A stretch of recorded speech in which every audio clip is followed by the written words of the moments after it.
জাল্লাতুল কারি বিষয়ক ৬টা ক্লাস দেওয়ার পর অনেকেই আমাদের কাছে অনুরোধ জানিয়েছেন যে আমরা এই ক্লাসগুলোর এই ৬টা ক্লাসের জন্য একটা সারসংক্ষেপ, অর্থাৎ যে কোনো মানুষ, যে কোনো ইমাম সাহেব বা যে কোনো ব্যক্তি খুব বাংলা ভাষায় সহজেই বুঝতে পারে এমনভাবে যেন আমরা একটা ভিডিও তৈরি করি।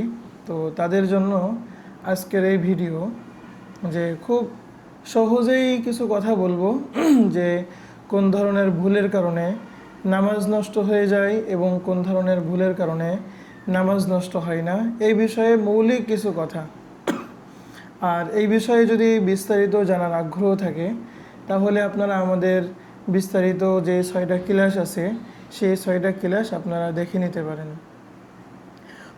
তো আমরা প্রথমেই আলোচনা করতে চাই যে নামাজের মধ্যে অনেকে একটা হরফের সাথে অন্য একটা হরফ মিলিয়ে বলে। যেমন ইয়াকা না'বুদু ওয়া ইয়াকা নাস্তাঈন, এরকম না বললে অনেকেই এরকম বলে ফেলে যে ইয়াকা না'বুদু। দেখেন, এইরকম মিলিয়ে বলা, একটা শব্দের সাথে একটা শব্দের শেষ হরফের সাথে পরের শব্দের প্রথম হরফের সাথে মিলিয়ে বলা, এটা কখনোই কাম্য না। এটা কোরআনের আদব পরিপন্থী, তাজবিদের নিয়ম পরিপন্থী এবং আল্লাহ তাআলার কালামকে যত ভালোভাবে পড়া যাবে সেটাই করা উচিত। এবং সামনে যে আলোচনাগুলো হবে অনেক জায়গায় বলা হবে যে নামাজ নষ্ট হবে না। তো নামাজ নষ্ট হয়ে যাবে না এর অর্থ এটা না যে আমরা এই ধরনের ভুল বিরান্তি করলেও কোনো সমস্যা নেই। বিষয়টা কিন্তু কখনোই এরকম না। বরং বিষয়টা হলো যে এই ভুল হলে নামাজ নষ্ট হয় না বটে, কিন্তু নামাজের ক্ষতি হয় এবং কালামুল্লাহ শরীফ এটা অনেক ভালোভাবে এটা পড়া উচিত, যেটা অবশ্যই ক্ষুণ্ণ হয়। তবে হ্যাঁ, ওই নামাজটা কাজা করা লাগবে না। আমরা নামাজ নষ্ট হবে না এর অর্থ আমরা বুঝবো ওই নামাজটা পরবর্তীতে আর কাজা করার প্রয়োজন নাই। কিন্তু আমরা সকলেই চেষ্টা করব যে কালামুল্লাহ শরীফ অনেক ভালোভাবে সহি নিয়মে তাজবিদের কায়দা অনুসরণ করে খুব ভালোভাবে আমরা নিয়মসম্মতভাবে পড়তে পারি, আমরা সেই চেষ্টা অনেক বেশি করব। আল্লাহ তাআলা আমাদেরকে তৌফিক দান করেন। এবং এই ভিডিওটা এডিট করা হবে না, এই জন্য আপনারা শোনার সময় এই বিষয়টা খেয়াল রেখে বিবেচনা করে আপনারা পুরো ভিডিওটা আপনারা কন্টিনিউ করবেন ইনশাআল্লাহ। ভিডিওটা একটু লম্বা হতে পারে, কিন্তু যেহেতু ৬টা ক্লাসের সার সংক্ষেপ শুনবেন, এই জন্য একটু ধৈর্য ধারণ করে যদি আপনারা শ্রবণ করেন আশা করি আপনাদের ফায়দা হবে। যদি খুব বেশি বড় হয় ইনশাআল্লাহ আমরা এটাকে 2টা পর্বে আমরা ভাগ করে ফেলবো ইনশাআল্লাহ। তো একটা শব্দের শেষ অক্ষর পরের শব্দের প্রথম অক্ষর যদি মিলিয়ে পড়া হয় তাহলে এই কারণে নামাজ নষ্ট হয় না, কিন্তু এটা করা কখনোই করণীয় না, কাম্য না। যেমন আমরা পড়ব ইয়াকা না'বুদু ওয়া ইয়াকা নাস্তাঈন, আমরা খুব বেশি ব্যবধানও করব না, আবার কানা আবুদু এরকমভাবে খুব বেশি তাড়াহুড়া করেও আমরা পড়ব না। তো এটা হলো প্রথম পয়েন্ট। তো দ্বিতীয় পয়েন্ট হলো যে একটা হরফের জায়গায় অন্য একটা হরফ উচ্চারণ করা। যেমন ইন্নাল মুসলিমিনা হয়, কিন্তু কেউ বলল ইন্নাল মুসলিমুনা, অর্থাৎ এই যে মিমের পর ওয়াও, অর্থাৎ হবে ইয়া কিন্তু সে দিয়েছে ওয়াও। তো এই কারণে কিন্তু অর্থের মধ্যে পরিবর্তন ঘটেনি। যেহেতু অর্থের মধ্যে পরিবর্তন ঘটেনি, এই জন্য এক হরফের স্থানে অন্য হরফ যদি যুক্ত করা হয় তাহলে নামাজ নষ্ট হয় না। আচ্ছা, এরপরে যদি এক হরফের জায়গায় অন্য হরফ যুক্ত করার কারণে অর্থের মধ্যে যদি মারাত্মক কোনো ব্যবধান ঘটে, মারাত্মক যদি অর্থের মধ্যে বিকৃতি চলে আসে, তখন কিন্তু নামাজ নষ্ট হয়ে যাবে। যেমন ইন্নাল্লাযীনা আমানু ওয়া আমিলুস সালিহাত, তো সালিহাত এর জায়গায় যদি কোনো ব্যক্তি বলে ওয়া আমিলুত তালিহাত, নাউজুবিল্লাহ, তাহলে কিন্তু তার নামাজ নষ্ট হয়ে যাবে। কারণ এখানে অর্থের জায়গায় এক হরফের জায়গায় অন্য একটা হরফ বলেছে আর তার অর্থের মধ্যে অনেক বেশি বিকৃতি পরিবর্তন ঘটে গেছে। আচ্ছা, 2টা পয়েন্ট আমরা পড়লাম। এখন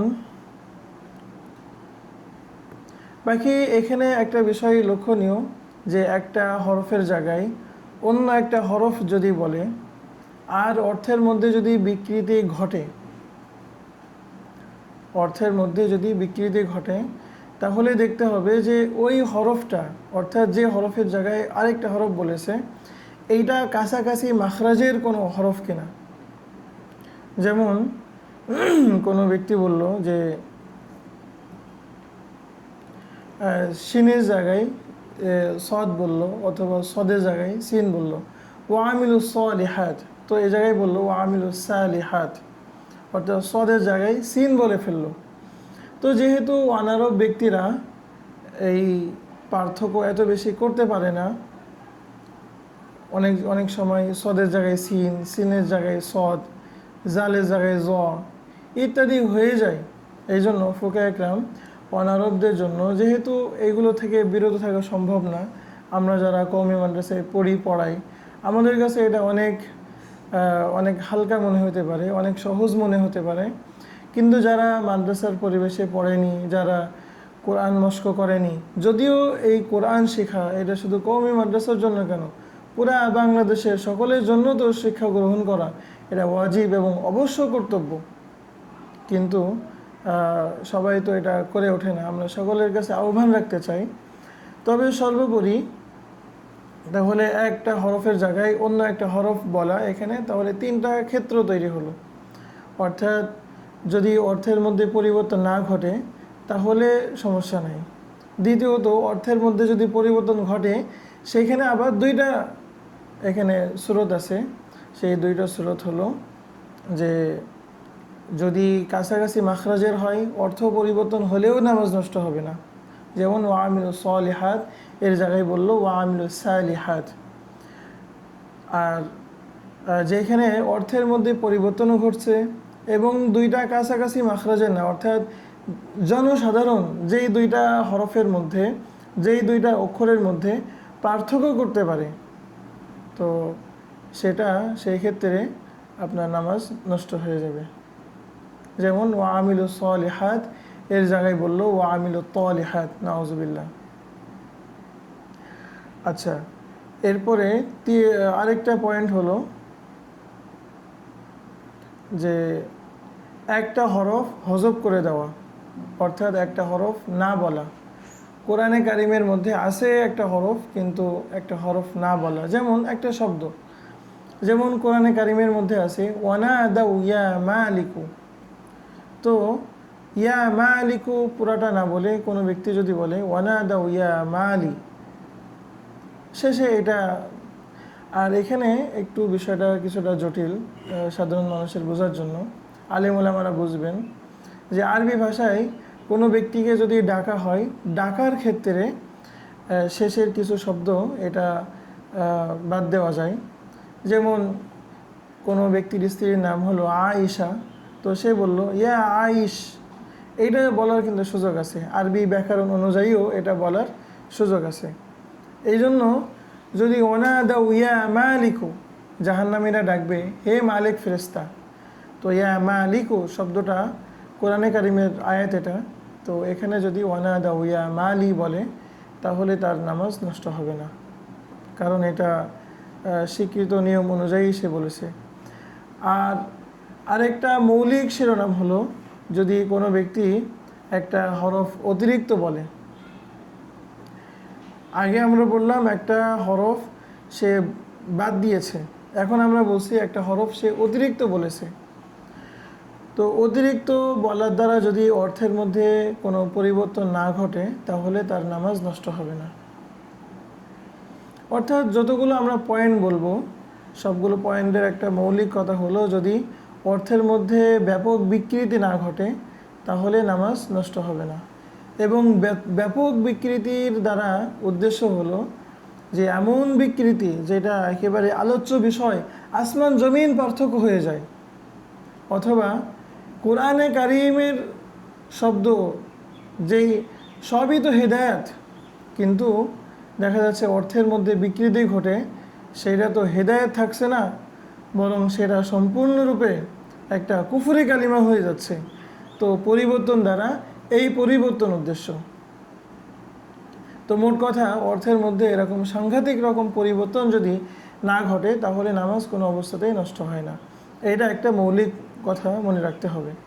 তো একটা শব্দ বৃদ্ধি করার কারণে যদি অর্থের মধ্যে কোনো পরিবর্তন না আসে তাহলে নামাজ নষ্ট হবে না। যেমন কোরআনে কারিমের একটা আয়াত, ওয়ানহা আনিল মুনকার, তুমি খারাপ কাজ থেকে বিরত থাকো।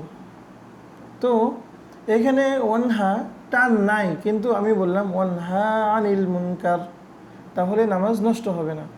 যদিও এরকম অবশ্যই আমরা ইচ্ছা করে করব না, কিন্তু কোনো সময় ওয়ানহা একটু টান হয়ে গেল, তো এই কারণে নামাজ নষ্ট হবে না। আচ্ছা, এই পর্যায়ে আমি খুব একটা গুরুত্বপূর্ণ বিষয়ের দিকে ইঙ্গিত করতে চাই। সেটা হলো তাজবিদের অনেক নিয়ম না মানা হলে সেটাকে তাজবিদের পরিভাষায় লাহনে জালি বলা হয়। অনেক মানুষ মনে করেন, অনেক কারি সাহেবরা মনে করেন যে লাহনে জালি যদি হয়ে যায় তাহলে নামাজ নষ্ট হয়ে যায়। দেখেন, তাজবিদের পরিভাষায় লাহনে জালি এক জিনিস, আর কোন ভুলের কারণে নামাজ নষ্ট হবে, কোন ভুলের কারণে নামাজ নষ্ট হবে না, সেটা সম্পূর্ণ ভিন্ন জিনিস। এই জন্য অনেক কিরাত তাজবিদের পরিভাষায় মারাত্মক ভুল হলেও ওই কারণে নামাজ নষ্ট হয় না। এটা অনেক বেশি আমাদের মনে রাখতে হবে। আর এই শব্দ একটা হরফ বৃদ্ধির কারণে যদি অর্থের মধ্যে পরিবর্তন চলে আসে তাহলে নামাজ নষ্ট হয়ে যাবে। যেমন কোরআনে সূরা গাশিয়ার মধ্যে রয়েছে ওয়াজারাবিয়্যু মাবসুসা।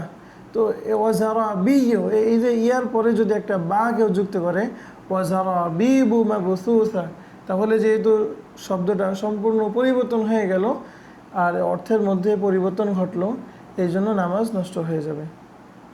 আচ্ছা, এরপরে আরেকটা জরুরি পয়েন্ট হলো যে একটা কালিমার জায়গায়, এত সময় আমরা বলছিলাম হরফ নিয়ে আলোচনা, এখন আমাদের আলোচনা হবে কালিমা তথা একটা শব্দ নিয়ে আলোচনা। তো আমরা এই পর্বটা স্বতন্ত্র আরেকটা পর্বে আমরা করতে চাচ্ছি।